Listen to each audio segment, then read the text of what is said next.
The Nintendo Switch has been a breakout hit of 2020, with many people choosing to idle away their quarantine in the peaceful island paradise of Animal Crossing: New Horizons. Unfortunately, we've also seen a lot of shortages of the console and its official accessories. That's not great if you're tired of using the Joy-Cons to play, or if they've started to experience the dreaded drift phenomenon, when the thumbsticks keep sending your character everywhere except where you want them to go. In that case, it's time to look for third-party alternatives from companies like PowerA. The company makes a lot of great gamepads that emulate the look and feel of Xbox-style controllers. But when I tested a few out, I found they never quite nailed it, with some buttons placed just beyond the reach of my small hands. Enter the Nano. It's a pro-style controller for those of us whose hands aren't quite so large.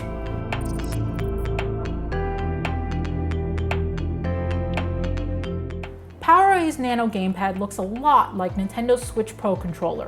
It comes in matte black and has the same configuration of buttons in the same arrangement, with one notable difference. On the underside of the controller are two buttons marked AGR and AGL, which can be programmed for anything you want. They can save you a lot of time in games where reaction speed is critical, since your middle fingers would naturally be resting on them, instead of having to move your thumb. Like the Pro controller, the Nano uses a USB-C port for charging, unlike PowerA's other gamepads which use AA batteries. The whole package is like a little kid imitating their older sibling. And this thing is little. It's about 2/3 the size of the Pro controller, but the buttons, D-pad, and thumbsticks are all thankfully the same dimensions. No tiny buttons to mash. Everything is a lot closer together though, the better for smaller hands to reach. One recurring issue I have with the Pro controller and every single other PowerA pad is that getting my thumb to the plus and minus buttons requires just a bit of stretching. Not with the Nano. Everything is literally right under the sweep of my thumb. It feels great, and its small size makes it great for children or for slipping into a travel bag alongside your Switch Lite. But in practice, it's not exactly tournament ready. The one thing the Nano did not inherit from Nintendo's Pro controller is a rock-solid Bluetooth connection. The gamepad syncs to your system just fine from the controller menu on your Switch's home screen. And most of the time, it was pretty responsive in my test, letting me browse through menus quickly or have my character dash about on the screen. But then it would just stop sending any signal to the system. I'd mash the A button or twirl the left thumbstick and nothing would happen.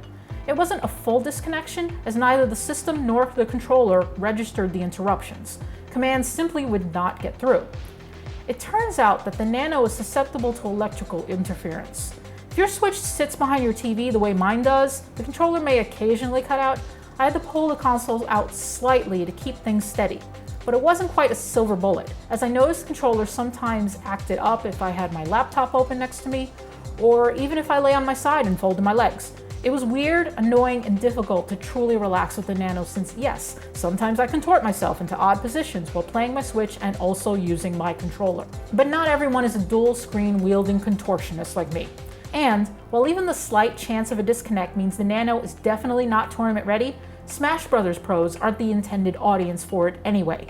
For kids sitting on the floor of a spacious den or adults who sit like normal human beings on their couch, the PowerA Nano should do the job just fine. For more videos about the Nintendo Switch, as well as news about the other big consoles this year, namely the PS5 and the Xbox Series X, you should subscribe to our YouTube channel, and as always, stay tuned to Engadget.com.